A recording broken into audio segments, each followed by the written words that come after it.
It looks like the Bahamian government has $4.2 billion sequestered. And then there's another $1.2 billion alleged to be sitting in the U.S. FTX U.S., another $400 million of cash. But now what everybody's focusing on are all the assets inside of Alameda. In order to sell Alameda, which will be done in an auction process, you need a first bidder, a backup bid. And that's going to end up being somewhere in that $800 million to $1.5 billion range. That's sort of the bid ask right now on that. So there's a ton of cash sitting around here that nobody's talking about Sam Bankman-Fried anymore, or the trial, or alleged fraud. Kevin O'Leary's popularity in the crypto industry has plummeted even after 4 months due to his involvement in the FTX scandal and his insistence that Binance, rather than SBF, highly questionable business practices down the crypto exchange. The Shark Tank celebrity's subtle attempt to whitewash SBF's involvement in the collapse of his crypto empire is both baffling and alarming, especially in light of the mountain of damning evidence against the disgraced former crypto billionaire. Since the case's inception, there have been blatant attempts to clear the 30-year-old of any wrongdoing in the near-overnight demise of FTX, Alameda Research, and more than 100 other companies. O'Leary made an appearance on Trader TV Live earlier in the week to talk about the latest developments in the case and trial, as well as the recent regulatory crackdown on crypto-related firms by the U.S. Securities and Exchange Commission. Listen to O'Leary's interview, in which he talks about Binance, FTX, and the ongoing assault by the SEC on the cryptocurrency industry. Right, the narrative on the whole FTX issue has changed. It's no longer about the trial, which will happen who knows when, but more about recovery. And so since this story broke November 6th, a lot has transpired in terms of identifying assets. For example, now remember, these are alleged and rumors, but it's where there's smoke, there's fire, because the regulator has not released the trading records yet from each of the accounts. But here's what we got so far. And obviously, I'm an active participant. I've got my own army of lawyers like everybody else does, both as an equity shareholder in both FTX International and FTX US, but also I had over $10 million in assets inside multiple FTX accounts, which were scraped with no trading records left. But now what everybody's focusing on are all the assets inside of Alameda. Remember, Alameda bought a lot of stock, a lot of deals. They own a ton of Robinhood. They have a bunch of other assets in public companies. They own a piece of WonderFi, for example. And so all of these are being looked at by hedge funds and high net worth individuals and private equity firms. I have to be, I'm always optimistic, but before this whole thing plays out, there's going to be some recovery. And I don't know how long that's going to take. But what everybody wants right now that had an account is to turn on the server again so you can see your account, see the trading records, but keep it gated so you can't put money in or take it out, but at least see the records before April 15th when everybody has to pay their taxes. And so you got a lot of cross currents going on, but nobody's talking about Sam Bankman-Fried anymore, or the trial, or alleged fraud. They just want the money, and that's the way it should be. But the real question is, will this change how we invest? And the answer is no. So let me explain why. FTX was a startup, a big one, but a startup. And we all invest in startups. I don't care if you're private equity or you're venture, there's capital around for startups, because the returns, if you get a successful deal, are extraordinary. So if you look at data back from 1954 in the Boston area where venture capital started, and you look after all those decades, 8 out of 10 deals either fail or are living dead, and 2 out of 10 are extremely fantastic outcomes and pay for all the other 8 mistakes times 20, times 30, times 40. So for every FTX, there's a Google. For every Lehman Brothers, there's something else. There's always something going to zero and something going to the moon. That's the way it is. And so when you look at due diligence, you ask yourself, okay, let's say we had done more due diligence. Would that change the outcome when 80% failed? Probably not. Now, they fail for various reasons. In this case, alleged fraud, and we'll see how that plays out.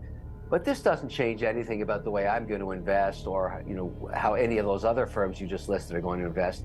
And the diligence done here, I don't know if you know this, but Tiger spent millions with Bain Capital to diligence this platform before they became one of the lead investors.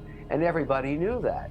So there is a lot of, when a deal like FTX US comes out and it's so hot to get an allocation, they're not worried about due diligence because they know 8 out of 10 times it's going to fail. They're hoping they're going to get one of those unicorns. The one thing I'm very, not proud of, but happy about, when the FTX US deal, when the word got out that I got allocated equity, I got inundated by institutional capital, high net worth hedge funds saying, you got to give me a piece of your allocation because you owe me. We've been doing stuff together 20, 30 years. But I had this gut feeling, not that I was involved in something nefarious, but it was so nascent, so early, so volatile.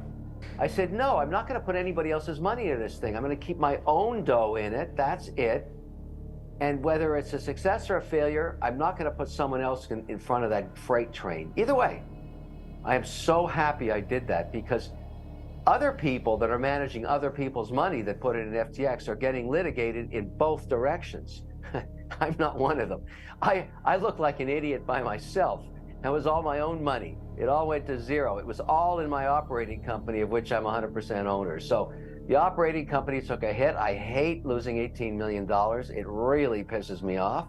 But, I've had great investments and I've had bad ones. This goes in the bad column. And to your point on regulation, if there's any silver lining to this whole FTX thing, and let me tell you, when I went down to those hearings in Washington, when the hearings were over, they take about 4 hours or so. All the senators are still there. So we started, we mingled and we started talking. Here's what I realized about this.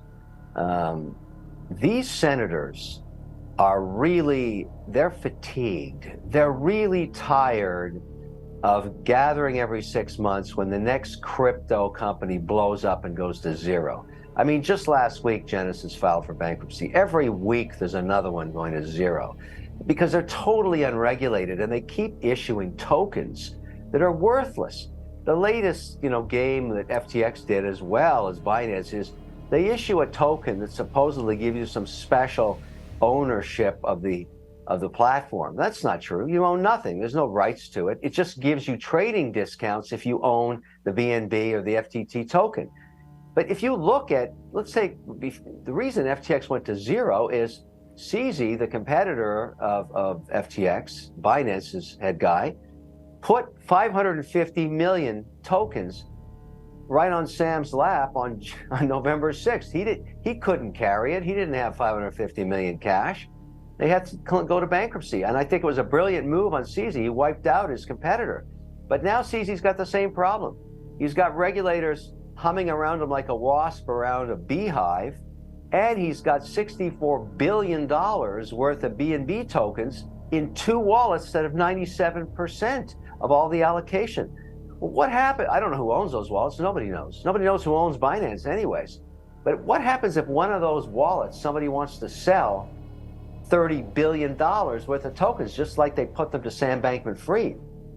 That'll be the sound of Binance going down the toilet. So these things are going to keep happening over and over again. And my point about regulation is the senators, well, they're pissed.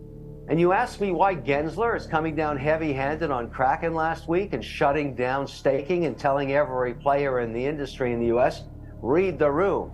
I just whacked Kraken for $39 million fine. Who's next? Bring it on. So that kind of environment is getting very, very aggressive. And the regulators are being applauded on by the senators and congressmen and women who are saying, what is this? We've had enough of this stuff.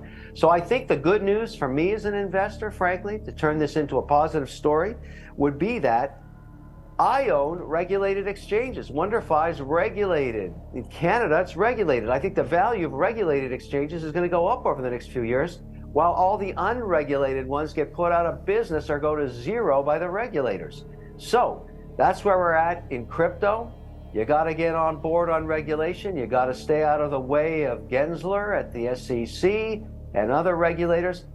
Those hombres in Washington are not happy. And they poked the bear. FTX poked the bear. The bear's awake and it's pissed.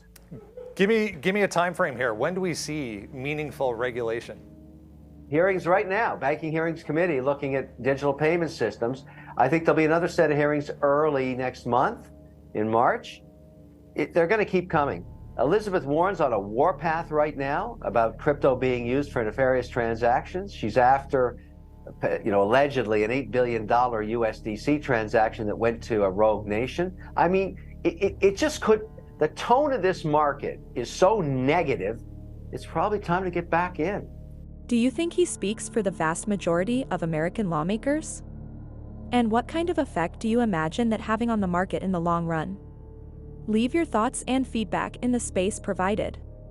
In addition, if you enjoyed this clip, please consider subscribing to the channel and viewing some of our other videos.